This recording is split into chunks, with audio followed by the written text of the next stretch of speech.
Hello everybody, how are you? I am Mohammed Ahmed and your teacher here, and I will be teaching you different questions and their answers. So I welcome you on classtheta.com where we will be discussing question.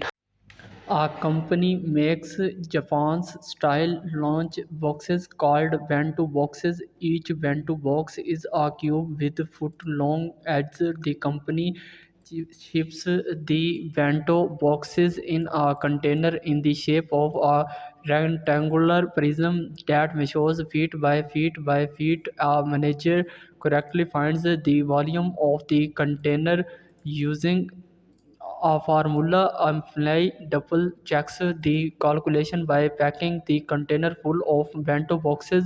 Use the drop down menus to explain how both volume calculations compare. Click the arrows to choose an answer from each menu. The manager can find the volume of the container using the formula. Choose the employee correctly determines that the container can be filled with choose bento boxes. He can find the volume of the container by multiplying the number of bento boxes that fill the container by the choose of one bento box. The volume found by using the formula is of bento boxes in the container of y. Choose the volume of the total number.